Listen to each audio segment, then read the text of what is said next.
పిఠాపురంలో వర్మ సపోర్ట్ లేనిదే పవన్ కళ్యాణ్ గెలవలేరు అని చెప్పేసి కొంతమంది చెప్తున్నారు. అలాంటి వర్మకి ఎమ్మెల్సీ పదవి ఇవ్వకుండా నాగబాబుకి ఇచ్చారు అని చెప్పేసి వర్మకి వెన్నుపోటు పొడిచారా పవన్ కళ్యాణ్ అని విమర్శించారు. అట్లాగేం ఉండదమ్మా. ఎందుకంటే నాగబాబు గారు కూడా he is working for the Janasena.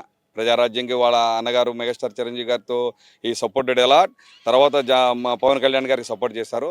ఇక్కడ వెన్నుపోట్లు అనేవి అట్లాంటివి ఏమి ఉండవు. ఖచ్చితంగా ఏంటంటే ఆయన ఏం పక్కన పెట్టలేదు. ఆయన వర్మ గారి యొక్క సపోర్ట్ కూడా మా పవన్ కళ్యాణ్ గారు గెలవడానికి చాలా మేలైంది. అందులో దేర్ ఇస్ నో డౌట్. అలా దాని గురించి మనం ఏం కాంట్రవర్సీ చేయదలుచుకోలేదు. ఆయనకి ఖచ్చితంగా ఆయన సీనియర్ లీడరు. ఆయన ఎవరు వర్మ గారు. ఆయన ఖచ్చితంగా ఇప్పుడు పార్టీలో ఉండారంటే అలాంటి వాళ్ళు చాలామంది ఉండరు. ఏది టీడీపీ పుట్టినప్పటి నుంచి ఉండారు. అదేవిధంగా మాలాంటి వాళ్ళు జనసేన ప్రజారాజ్యం నుంచి పుట్టి నుంచి ఉండాం. మేమేం పార్టీల పదవులు ఆశించేవి రావట్లేదే. ఖచ్చితంగా వాళ్ళకి అనుకున్న టైంలో వాళ్ళ ఏది రాబోయే కాలంలో ఖచ్చితంగా వాళ్ళకి మంచి ఏది పదవులు ఇస్తారని మేము ఆశిస్తున్నాం. అలాంటిది ఏమి లేదు.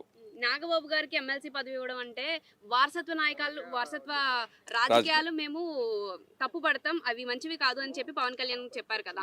సో ఈయనకి ఇవ్వడం అది వారసత్వ రాజకీయం కాదండి. వారసత్వ రాజకీయం ఎట్లయింది? హీఈస్ వర్కింగ్ ఫర్ ది ఇప్పుడు అలా అనుకుంటే చంద్రబాబు నాయుడు గారు ఇప్పుడు ఎన్టీ రామారావు పార్టీలో ఉన్నప్పుడు దగ్గుపాటి వెంకటేశ్వరరావుకి ఇవ్వలేదా? లేకపోతే చంద్రబాబు నాయుడుకి ఇవ్వలేదా? లేకపోతే ఆయన ఏది ఆయన కులస్తులకు కానీ ఆయన పార్టీలో ఉన్న వాళ్ళకి బోళ్ళెంతమంది ఇవ్వలేదా?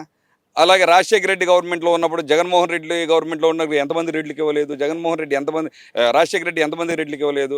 అలాగే ఏంటంటే అట్లాంటివి ఏమి ఉండదు. ఓకే, మీరు అన్నట్టు నాగబాబు అనే వ్యక్తి ఎప్పుడూ కనపడకుండా ఈరోజు వచ్చేసి నేనుండాను నాకు ఎమ్మెల్సీ ఇవ్వమంటే మీరు చెప్పింది నేను మీ దాంతో ఏకీభవిస్తా. But he is the worker from the 2008 ఏది ప్రజారాజ్యం నుంచి హీస్ వర్క్ యాజ్ ఒక సామాన్యమైన కార్యకర్త నుంచి ఒక స్థాయికి ఎదిగిన వ్యక్తి. ఆయనకి ఇవ్వకుండా ఎవరికి ఇస్తారు? ఇస్తే మంచిదే కదా, మేలు జరిగింది కదా ప్రజలకు. ఏమైంది? రేపు పొద్దున ఎమ్మెల్సీగా ఉండి లెజిస్లేటివ్ కౌన్సిల్లో ఆయన యొక్క గళం ఇప్పుతాడు ప్రజల తరఫున. ఏం తప్పే ఉంది అందులో?